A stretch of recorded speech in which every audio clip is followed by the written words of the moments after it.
그럼 아기 예수님께서 이 땅에 오신 것이 하나님께도 영광이 되고 우리에게도 기쁨이 되는 시간 될 수 있도록 축복해 주옵소서. 말씀을 전하고 듣게 됩니다. 하나님이 귀한 하나님의 생명의 말씀이 오늘도 이 시간 우리의 영혼을 들어 하나님께서 살아계심을 보게 하시며 우리의 귀를 열어주셔서 하나님께서 우리에게 말씀하시는 것을 듣게 하시고 전하는 자와 듣는 자가 함께 은혜 받는 시간 될 수 있도록 축복해 주옵소서. 감사드립니다. 예수님의 귀하신 이름으로 기도드렸습니다. 아멘. 옆 사람과 함께 인사하겠습니다. 잘 오셨습니다. 네.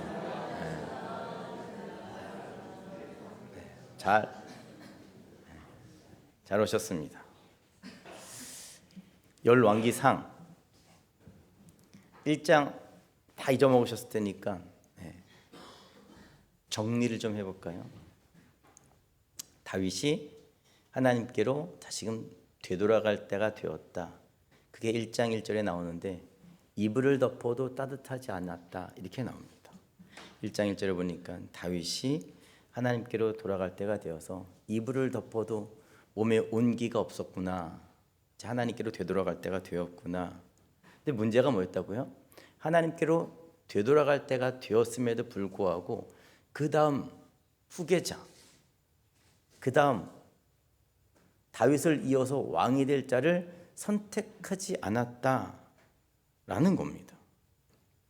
제가 지난주에 말씀드렸처럼 어려운 일이 아니었다니까요. 다윗이 10명이 넘는 아들이 있었는데 누구를 선택할지 고민할까 봐 하나님께서 꼭 집어서 밧세바의 몸에 있을 때부터 솔로몬을 다음 왕으로 세울 거야. 하나님께서 미리 말씀해 놓으셨습니다. 그러니까 이 사람 저 사람 되지 않고요. 그냥 다윗이 솔로몬이 다음에 왕이 될 거야 선포만 하고 그를 세자로 책봉만 하기만 하면 되었다니까요. 하지만 다윗이 하나님께로 돌아갔을 때가 되었음에도 불구하고 후계자를 너 해 이렇게 이야기하지 않았습니다. 죽을 때가 되었는데도 불구하고 차일 피일 미루자 다윗의 네 번째 아들 아도니아가 나 왕 될래 나서게 되잖아요. 거기에 욕심을 부리고 싶었던 대제사장 아비아달이 붙었고요. 군대 장관 요압이 함께 했습니다.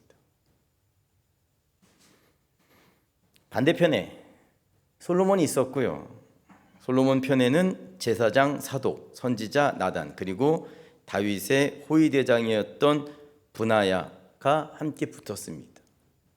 그러니까 다윗이 가만히 있으니까 가만히 하나님의 뜻대로 흘러간 게 아니고 가만히 있으니까 인간의 욕심이 나타나게 되는 것이죠. 그게 누구였냐? 아도니아였다라는 겁니다. 네. 근데 결론은 지난 시간에 우리가 본 것처럼 솔로몬이 왕이 됩니다. 무슨 뜻입니까? 아무리 인간이 욕심을 내고 하나님의 계획을 앞서가려고 하지만 뜻은 하나님 뜻대로 되어지게 되어 있다라는 것이죠. 아도니아가 정말 큰 힘을 잡고 있었지만 결국은 하나님께서 선택하신 솔로몬이 왕이 되었다. 이게 1장의 결론이었습니다. 모든 인생은 하나님의 말씀대로 이루어진다. 이게 열왕기서 전체를 보여주시는 하나님의 첫 메시지이자 첫 번째 결론입니다. 결론이 뭐냐? 모든 인생은 누구라고요? 누구의 뜻대로 되게 되어 있다고요? 하나님의 뜻대로 되어지게 되어 있다. 근데 2장입니다. 2장에 보니까 어떤 말씀이냐? 이제 갈 때가 된 갈 때가 된 다윗이 자기 아들 솔로몬을 불러다 놓고 유언하는 말씀이 2장의 말씀입니다. 1절부터 보겠습니다. 뭐라고 유언했는지. 1절입니다. 다윗이 죽을 날이 임박함에 그의 아들 솔로몬에게 명령하여 이르되 죽을 때가 되어서 아들을 불렀다. 유언하고 싶다. 원하는 말이 있다라는 것이죠. 다윗의 유언이 두 가지가 있었는데요. 하나는 첫 번째 유언은 힘써서 대장부가 되라라는 겁니다. 2절부터 3절까지 나오는데요. 함께 읽어보겠습니다. 시작. 내가 이제 세상 모든 사람이 가는 길로 가게 되었노니 너는 힘써 대장부가 되고 내 하나님 여호와의 명령을 지켜 그 길로 행하여 그 법률과 계명과 율례와 증거를 모세의 율법에 기록된 대로 지키라. 그리하면 내가 무엇을 하든지 어디로 가든지 형통할지라. 아멘. 다윗이 자기 아들을 불러놓고 첫 번째 유언으로 뭐가 되라고요? 힘써서 대장부가 되라. 두 번째 유언은 다윗이 책을 한 권 줬는데요, 살생부 책을 줬습니다. 살생부가 뭔지 알죠? 살릴 사람과 죽일 사람을 기록했던 책입니다. 책을 한 권 줬는데 거기에 죽여야 될 사람의 명단이 나오는데 첫 번째가 누구냐? 군대 장관 요압입니다.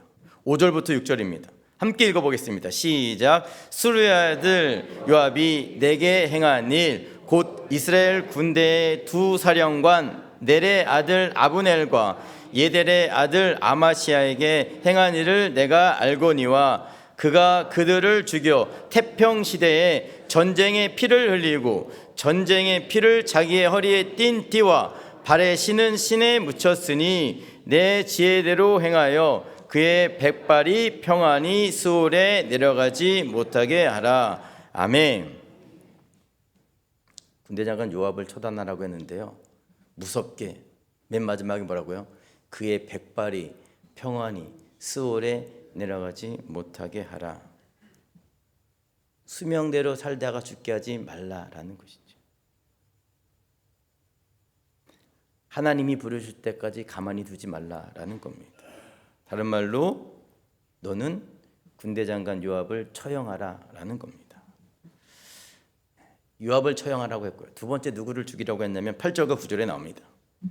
8절과 9절 제가 한번 읽어보겠습니다. 바울임 베냐민의 사람 게라의 아들 시므이가 너와 함께 있나니 그는 내가 마하나임으로 갈 때 악독한 말로 나를 저주하였느니라. 그러나 그가 요단에 내려와서 나를 영접함으로 내가 여호와를 두고 맹세하여 이르기를 내가 칼로 너를 죽이지 아니하리라 하였노라. 그러나 그를 무지한 자로 여기지 말지어다. 너는 지혜 있는 사람이므로 그에게 행할 일을 알지니 그의 백발이 피 가운데 스올에 내려가게 하라. 아멘. 무슨 뜻이냐면요, 다윗의 세 번째 아들이었던 압살롬이 반란을 일으켰습니다. 갑자기 반란을 일으키니까 한밤중에 자다가 다윗이 성을 버리고 살기 위해서 도망을 가고 있었거든요. 그때 이 게라의 아들 시므이가 나와서 도망치는 다윗을 향해서 조롱하고 저주를 퍼붓게 됩니다. 8절에 다시 보시면 8절입니다. 8절에 다시 보시면 열왕기상 2장 8절 한번 읽어보겠습니다. 시작. 바울임의 베냐민 사람 게라의 아들 시므이가 너와 함께 있나니 그는 내가 마하나임으로 갈 때 뭐라고요? 악독한 말로 나를 저주하였느니라. 이 시므이가 바울이 도망칠 때 기껏 새벽에 나와가지고 도망치는 다윗을 향해서 뭐까지 했다고요? 조롱하고 저주까지 했다라는 겁니다. 시므이는 어떤 사람이었을까요? 철저한 기회주의자. 다윗이 힘이 있었을 때에는 그 앞에서 고개 숙이고 아이고 손과 발이 닳도록 우리 왕이 최고입니다. 다윗이 힘이 빠지니까 그 새벽에 뛰쳐나와가지고 조롱하고 저주했던 사람. 그런데 여기에 끝이지 않고 뭐라고요? 다윗이 압살롬을 제압하고 다시금 왕궁으로 돌아오니까 9절에 나오는 것처럼 1,000명을 데리고 나와가지고 다윗을 환영했던 사람. 이해가 되시겠죠? 시므이가 어떤 사람인지. 그래서 다윗이 시므이와 같은 기회주의자를 옆에 두지 말고 뭐라고요? 죽이라 명령했던 겁니다. 솔로몬이 가만히 있다 보니까 아버지의 유언이잖아요. 지켜야 됩니까? 안 지켜야 됩니까? 네. 여러분들은 지키셨습니까? 솔로몬이 이제 아버지 유언을 지키기 위해서 호위대장이었던 분하야를 부릅니다. 그리고 군대장관 요압을 죽여. 이 요압이 군대장관, 국방부 장관, 제2의 권력자, 이 정보가 안 들어오겠냐고요. 당연히 들어오겠지. 그리고 눈치를 채고 도망을 칩니다. 열왕기상 2장 28절에 나오는데요. 열왕기상 2장 28절 함께 읽어보겠습니다. 시작. 그 소문이 요압에게 들림에 그가 여호와의 장막으로 도망하여 제단뿔을 잡으니 이는 그가 다윗을 떠나 압살롬을 따르지 아니하였으나 아도니아를 따랐음이더라. 아멘. 요압에게 소문이 들립니다. 어떤 소문을 들렸을까요? 솔로몬이 너 죽이려고 해. 근데 이 요압이 어디로 도망치냐? 성막, 성전으로 도망쳐가지고요 제단뿔을 붙잡았다라고 이야기합니다. 왜 제단뿔을 붙잡았을까요? 율법에 제단뿔을 붙잡으면 살인자라고 해도 끌어내서 죽일 수 없기 때문입니다. 칼을 들고 하나님 계신 곳에 들어갈 수 없잖아요. 그러니까 제단뿔을 붙잡고 있으니까 죽일 수가 없는 겁니다. 브나야가 칼을 들고 성막, 하나님이 계신 곳에 들어갈 수가 없었습니다. 없으니까 이 브나야가 솔로몬에게 전보를 치죠. 그게 29절에 나옵니다. 29절 함께 읽어보겠습니다. 시작. 어떤 사람이 솔로몬 왕에게 이르되 요압이 여호와의 장막으로 도망하여 제단 곁에 있나이다. 솔로몬이 여호야다의 아들 브나야를 보내어 이르되 너는 가서 그를 치라. 어떻게 해야 될까요? 그랬더니 솔로몬이 제단 곁에 있는 요압, 제단 뿔을 붙잡고 있는 요압 끌어내 죽여, 이렇게 이야기합니다. 제단 뿔에 있는 사람, 붙잡고 있는 사람 끌어내 죽이면 그 피가 그 사람에게 돌아가게끔 되어져 있습니다. 브나야가 요압을 끌고 와서 죽이면 그 요압의 저주가 누구에게 임하냐? 솔로몬에게 가는 것이 아니고 브나야에게 온다라는 것이죠. 그런데 하겠냐고요? 지는 왕이라 명령할 수 있지만 난 얘 죽이면 그 저주가 나한테 올 텐데 하겠냐고요? 브나야가 머뭇거리고 있자 솔로몬이 담대하게 이야기합니다. 괜찮아, 죽여도 돼. 끌고 나와 죽여. 어떻게 이렇게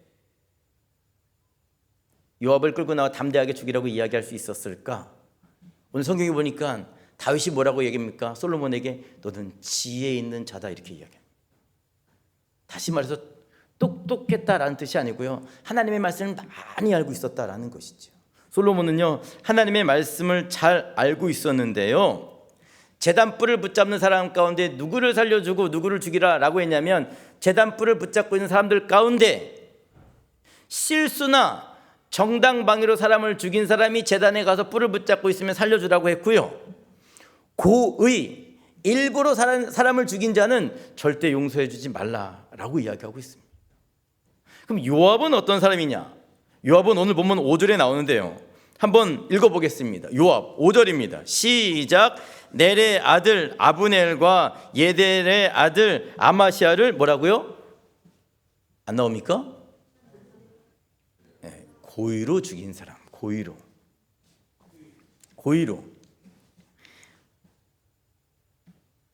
그러니까 정당방위가 아니라 실수로 사람을 죽인 것이 아니라 요압은 뭐라고요? 일부러 살인자가 되었다라는 겁니다. 그래서 아무리 제단뿔을 붙잡고 있었지만 솔로몬이 브나야를 시켜서 제단뿔을 붙잡고 있었던 요압을 끌어내 죽이게 되죠. 한 사람이 제거가 되었습니다. 다음 사람은 누구냐? 게라의 아들 시므이입니다. 솔로몬이 시므이를 죽이는데 그냥 죽여 이렇게 얘기하지 않고 너 지혜 있으니까 너의 지혜를 잘 활용해, 이렇게 이야기합니다. 솔로몬이 왕이 됐는데요, 내 왕 됐어, 너 마음에 안 들어 죽여, 이럴 수는 없잖아요. 백성들이 좋아하겠습니까? 자기 좋아하는 사람은 높은 자리에 옳히고 자기 싫어하는 사람은 다 죽여버리고, 어떤 백성이 솔로몬을 따르겠냐고요.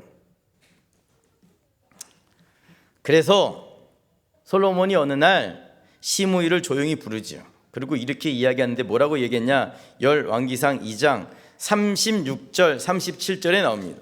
성경을 찾아보겠습니다. 열왕기상 2장 36절 37절 함께 읽어보겠습니다. 시작. 왕이 사람을 보내어 시므이를 불러 이르되 너는 예루살렘에서 너를 위하여 집을 짓고 거기서 살고 어디든지 나가지 말라. 너는 분명히 알라. 내가 나가서 가드론 시내를 건너는 날에는 반드시 죽임을 당하리니 내 피가 내 머리로 돌아가리라. 아멘. 솔로몬이 시므이가 마음에 안 드는데 불러가지고 뭐라고 명령하냐면 너 요 예루살렘 땅 안에서만 살아. 여기 벗어나면 가만두지 않을 거야. 이렇게 얘기합니다. 기회를 준 것이죠. 근데 시므이가 가만히 들어보니까 아니, 괜찮은 제안이었습니다. 예루살렘은 이스라엘의 수도였고요. 성전이 있었고요. 살기가 좋았죠. 제가 어제 강진 스타일로 머리를 좀 바꿨습니다. 나갈 수가 없으니까 토요일 바쁘기도 하고. 시므이도 거기 살면 되는 겁니다. 그 도시에 다 있으니까. 예루살렘은 뭐라고요? 수도였으니까. 좋은 땅이었으니까. 무엇보다 성전이 있었으니까. 거기 살면 되었는데요. 이제 한 가지 문제가 생깁니다. 거기 잘 살고 있었는데 3년이 지난 다음에 어떤 문제가 생겼냐면 그 집에 있던 종들이 도망갑니다. 그게 2장 39절 40절에 나옵니다. 함께 읽어보겠습니다. 시작. 3년 후에 시므이의 두 종이 가드왕 마아가의 아들 아기스에게로 도망하여 간지라. 어떤 사람이 시므이에게 말하여 이르되 당신의 종이 가드에 있나이다. 시므이가 그 종을 찾으려고 일어나 그의 나귀의 안장을 지우고 가드로 가서 아기스에게 나아가 그의 종을 가드에서 데려왔더니. 아멘. 그 집에 종이 있었는데요. 이 종 두 사람이 어디로 도망갔다고요? 가드로 도망갔다고. 가드로 도망가니까 이 시므이가 욱해서 가드까지 가서 그들을 데리고 왔다라는 겁니다. 가드가 강진 땅에 있는 뭐 마량이나 이런 데가 아닙니다. 가드가 어디냐면 블레셋 땅입니다. 남의 나라까지 갔다 온 것이죠. 그게 누구의 귀에 들리냐? 솔로몬 귀에 들어가게 됩니다. 너 예루살렘 벗어나지 말라고 했는데 너 나갔다 왔네.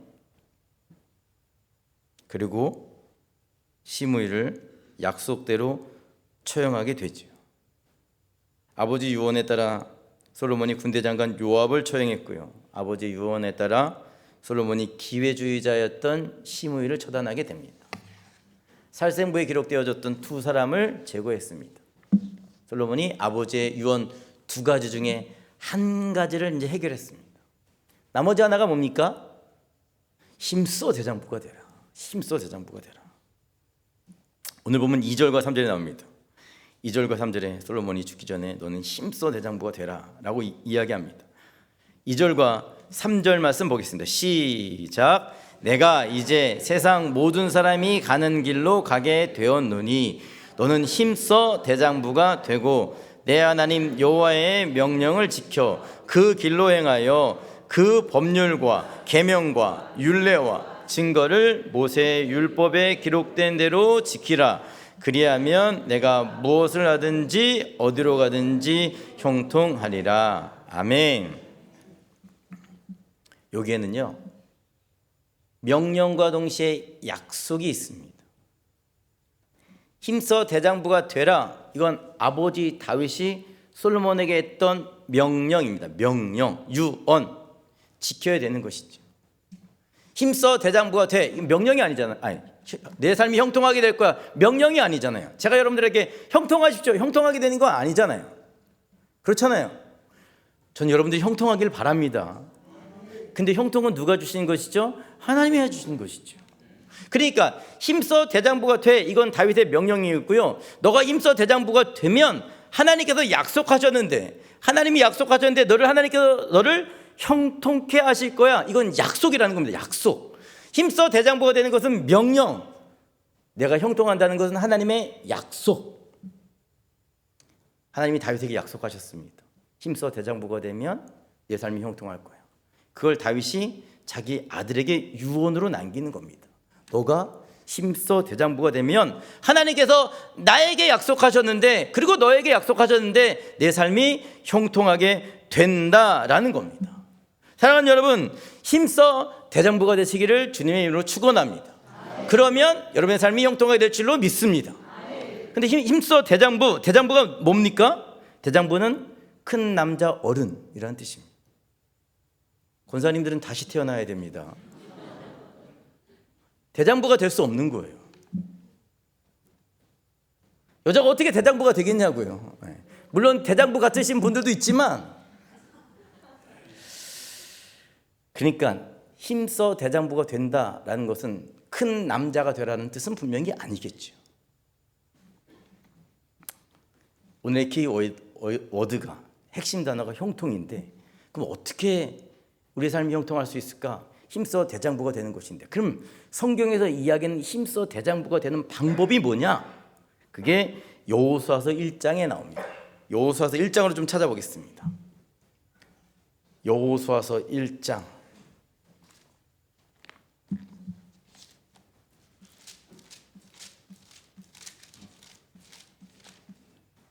신약성경 구약성경 320쪽에 있습니다. 여호수아서 1장. 여호수아서 1장 6절 함께 읽어보겠습니다. 시작. 강하고 담대하라. 너는 내가 그들의 조상들에게 맹세하여 그들에게 주리라 한 땅을 이 백성에게 차지하게 하리라. 모세 뒤이어서 누가 지도자가 됐냐면 여호수아가 지도자가 되었습니다. 근데 하나님께서 여호수아에게 찾아와서 강하고 담대하래요. 왜? 강하고 담대하지 못했으니까. 여호수아는 걱정이 되었어요. 나 어떻게 모세처럼 잘할까? 어떻게 모세와 같은 훌륭한 지도자가 될 수 있을까? 근데 하나님께서 강하고 담대하래요. 더 중요한 것은 1장 7절에 나오는데, 강하고 담대하면 형통하게 해주시겠답니다. 1장 7절을 읽어보겠습니다. 시작. 오직 강하고 극히 담대하여 나의 종 모세가 내게 명령한 그 율법을 다 지켜 행하고 우로나 좌로나 치우치지 말라. 그리하면 어디로 가든지 형통하리니. 아멘. 약속하셨습니다. 너 모세가 행한 것처럼 강하고 담대하면 형통하게 될 거야 라고 약속해 주셨습니다. 그러면 강하고 담대해진다는 게 뭐냐? 어떻게 하면 강해지고 담대해질 수 있을까? 1장 8절에 나옵니다. 1장 8절 시작. 이 율법책을 내 입에서 떠나지 말게 하여 주야로 그것을 묵상하여 그 안에 기록된 대로 다 지켜 행하라. 그리하면 내 길이 평탄하게 될 것이며 내가 형통하리라. 아멘. 하나님의 말씀을 주야로 묵상하고 이 말씀에 기록된 대로 살면 너의 길이 평탄하고 내 삶이 형통해진다라는 겁니다. 강하고 담대해진다. 너는 힘써 대장부가 되라. 무슨 뜻인지 아시겠습니까? 너의 삶이 강해지고 너의 삶이 담대해지고 너가 힘써 대장부가 되는 것은 주야로 이 말씀을 묵상하는 것이고, 이 말씀 안에 기록된 대로 살면 하나님께서 너를 담대하게 하실 것이고, 하나님께서 너의 길을 뭐라고요? 형통케 해주신다라는 겁니다. 사랑하는 여러분, 힘써 대장부가 되십시오. 이 말씀을 주야로 묵상하고 이 말씀을 붙잡고 이 말씀대로 순종하며 살아가십시오. 하나님께서 여러분들 지켜주시며 여러분의 삶을 평탄케 해주시고 형통케 해주실 줄로 믿습니다. 이번 한 주간 동안 이 말씀을 붙잡고 살아가는 저와 여러분 모두가 되었으면 좋겠고요. 그래서 하나님께서 약속하신 대로 형통하신 삶을 살아가는 저희 모두가 되시기를 주님의 이름으로 축원합니다. 기도하겠습니다.